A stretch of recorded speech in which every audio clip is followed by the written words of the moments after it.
You're just being dramatic again, my mother sighed, not even looking up from her phone as I doubled over in pain on our kitchen floor. Get up and finish the dishes. I'm tired of your constant attention seeking. My name is Emma, and at 16, I've been living with unexplained pain and symptoms for nearly 3 years. Every time I tried to tell my parents something was wrong, they dismissed it as teenage dramatics or attempts to get out of responsibilities. Mom, please, I whispered, clutching my side. It really hurts this time. Something's wrong. Something's always wrong with you, she snapped, finally glancing up. Your father and I have real problems to deal with. We can't keep indulging your imagination. I somehow managed to pull myself up, using the counter for support. The room was spinning, but I knew better than to mention that.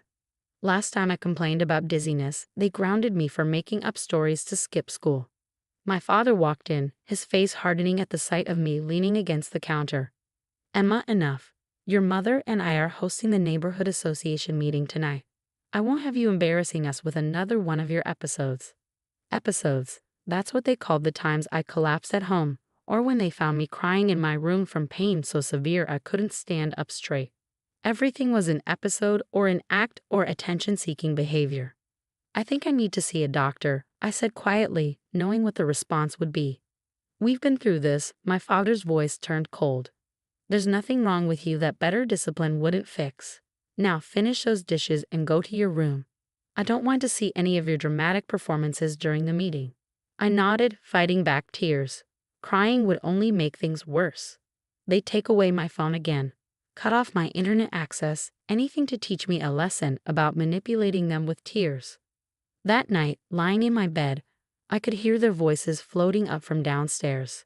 The neighborhood association meeting was in full swing, and my mother was doing her best impression of the perfect hostess. Emma's doing so well in school, I heard her tell someone, her voice carrying through the heating vent.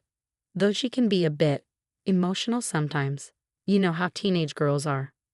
I pulled out my secret notebook from under my mattress. Inside, I'd been documenting everything. Every symptom, every dismissal, every time they'd refused to take me to a doctor. The pages were filled with dates, times, and descriptions of pain so severe it made me see spots.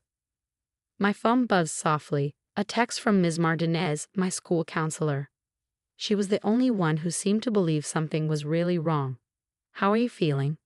Did you tell them about what happened in PE today? I collapsed during volleyball practice, the pain in my side so intense I couldn't breathe. The coach had wanted to call an ambulance, but I begged her not to. My parents would never forgive me for making a scene at school.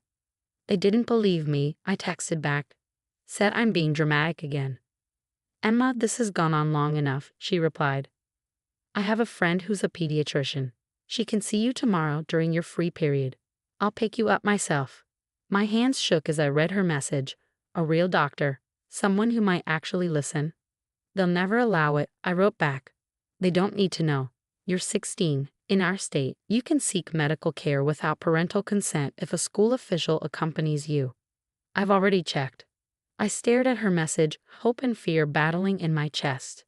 If my parents found out, another wave of pain hit, so sharp it made me gasp. Through the vent, I could hear my mother laughing at someone's joke, playing her role of the perfect parent in her perfect house with her perfect family. Okay, I texted Ms. Martinez, tomorrow. As I lay there, clutching my notebook and trying to breathe through the pain, I had no idea that tomorrow would change everything. That one doctor's appointment would expose years of medical neglect and tear down my parents' carefully constructed facade. I just knew that for the first time in 3 years, someone was finally going to listen. The next day, Ms. Martinez's blue Honda pulled up 2 blocks from my house, exactly as planned. I told my parents I had early morning study group. Another lie to add to my notebook, but this one felt different. This one might actually save me. You're very pale, she said as I slid into the passenger seat. How bad is the pain today? 7 out of 10, I replied, using the scale I'd read about online. But I'm used to it. Her hands tightened on the steering wheel. You shouldn't have to be used to it, Emma. Dr. Sarah Chen's office was nothing like I'd imagined. Instead of the cold, clinical environment I'd expected, her private practice was warm and welcoming. Soft music played in the background, and the walls were painted in calming blues and greens. Emma, Dr. Chen said, extending her hand. She was younger than I expected, with kind eyes and a gentle smile. Maria told me a little about your situation. Why don't you tell me what's been going on? For a moment, I froze. Years of being dismissed and ridiculed had made it hard to trust, hard to believe anyone would actually listen. But something in her expression made me pull out my notebook. I've been keeping track, I said softly, handing it to her. Every symptom, every time it gets bad. The dates, the pain levels, everything. Dr. Chen's expression changed as she flipped through the pages. The gentle smile faded, replaced by a focused intensity that made me nervous. You've been experiencing these symptoms for 3 years, she asked, looking up sharply. I nodded. And no one has examined you? Run any tests? My parents, I swallowed hard. They say I'm making it up. For attention. She set the notebook down carefully, too carefully, like she was controlling her reaction. Emma, I need to examine you. Some of these symptoms are very concerning. The examination was thorough. Dr. Chen listened to my heart, pressed carefully along my abdomen, and asked questions no one had ever bothered to ask before. When she touched my right side, I couldn't hold back a gasp of pain. I'm ordering blood work and an ultrasound, she said, right now. But my parents are not here, she finished firmly, and based on what I'm seeing, that's probably for the best. The next 2 hours passed in a blur of tests, needles, and imaging machines. Ms. Martinez stayed with me, holding my hand during the blood draws, bringing me water when I felt dizzy. Finally, Dr. Chen called us back to her office. Her face was serious as she pulled up my test results on her computer. Emma, she said quietly, you have a severe gallbladder condition that's been left untreated for far too long. The inflammation is extensive, and there are multiple large gallstones. This should have been caught and treated years ago. I felt tears sliding down my cheeks, not from fear or pain, but from relief. I wasn't crazy. I wasn't making it up. Something was actually wrong. Without immediate treatment, this could become life-threatening, Dr. Chen continued. You need surgery, and you need it soon. My parents want. Your parents are no longer in charge of this situation. She cut me off, her voice firm. I'm making a report to Child Protective Services. Medical neglect is a form of abuse, Emma. What they've done, or rather failed to do, is criminal. The word abuse hit me like a physical blow. I'd never thought of it that way. Hadn't allowed myself to think of it that way. They'll be so angry, I whispered. Let them be, Ms. Martinez said, squeezing my hand. You're not facing this alone anymore. Dr. Chen picked up her phone. I'm calling CPS now, and then we're admitting you to the hospital. Your gallbladder needs to come out before it ruptures. As she dialed, I sat there feeling strangely light, despite the fear and uncertainty swirling in my chest. For the first time in years, I didn't have to pretend the pain wasn't real. Didn't have to silence myself to keep the peace. One more thing, Dr. Chen said, covering the phone's mouthpiece. Those detailed notes you kept, they're going to be crucial evidence. You weren't just documenting your symptoms, Emma. You were building a case without even knowing it. I clutched my notebook, thinking of all the nights I'd written in it by flashlight, thinking I was alone. All the times I'd added another entry, another date, another dismissed cry for help. I wasn't alone anymore. And my parents? They were about to learn that some things can't be dismissed with a wave of the hand and accusations of dramatic behavior. The real drama was just beginning. The hospital room door burst open with such force that the nurse jumped. My mother stormed in, my father right behind her, both their faces twisted with a fury I'd never seen before. What is the meaning of this?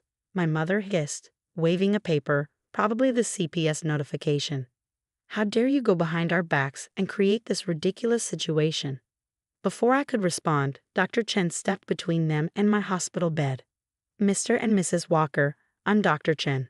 I've admitted Emma for an emergency gallbladder surgery due to severe inflammation and multiple gallstones, a condition that, according to her medical records, has gone untreated for years. This is absurd, my father sputtered. She's just seeking attention, like always. We're taking her home right now. No, you're not, a new voice said. A woman in a crisp suit entered the room, followed by 2 police officers. I'm Sandra Morris from Child Protective Services. Emma is currently under protective custody due to medical neglect. I watched my parents' faces change as reality started sinking in. The perfect facade they'd maintained for years was cracking. "We've done nothing wrong," my mother insisted, but her voice wavered. "She's always making up stories." "Stories don't create gallstones," Dr. Chin interrupted, pulling up my ultrasound on a tablet. "Stories don't cause dangerously elevated liver enzymes. Your daughter has been in significant pain for years while you dismissed her symptoms." As a mandated reporter, I had no choice but to contact authorities. The CPS worker opened a folder. "We have Emma's journal documenting 3 years of complaints and dismissed symptoms. We have witness statements from school staff about multiple episodes of collapse. And now we have medical proof of a condition that could have become fatal if left untreated any longer." My father's face had gone from red to pale. We didn't know." "You chose not to know." Ms. Martinez spoke up from where she sat beside my bed. "Emma begged for medical attention repeatedly. You chose to ignore her." The police officer stepped forward. "Mr. and Mrs. Walker, we need you to come with us to answer some questions." "But we're her parents," my mother protested. "We have rights. And Emma has the right to proper medical care," Sandra replied firmly. "Rights you've denied her for years. Please go with the officers, or they will be forced to escort you out." As they were led away, my mother turned back one last time. "Emma, how could you do this to us? To our family?" For the first time in years, I didn't shrink under her accusation. "How could you ignore my pain for so long?" I asked quietly. What kind of parents do that to their child? After they left, the room fell silent except for the steady beep of my heart monitor. Dr. Chen checked my IV, then sat on the edge of my bed. "The surgery is scheduled for tomorrow morning," she said gently. "You're going to feel so much better afterward. No more constant pain." "What happens after?" I asked, looking at Sandra. "With my parents?" "There will be an investigation," she explained. "Given the evidence, they'll likely face charges for medical neglect. You'll be placed with a temporary guardian. Your Aunt Claire has already agreed to take you in." Aunt Claire, my mother's sister who'd been kept away from our family for years because she asked too many questions. Suddenly, those questions made a lot more sense. "It's going to be a different life, Emma," Ms. Martinez said, smiling. "One where you're heard, where your health matters, where you don't have to hide your pain."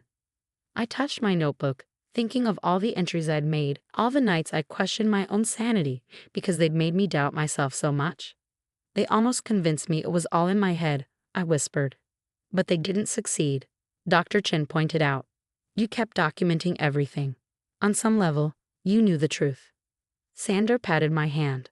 "That's over now. Your parents won't be able to dismiss medical issues anymore, yours or anyone else's.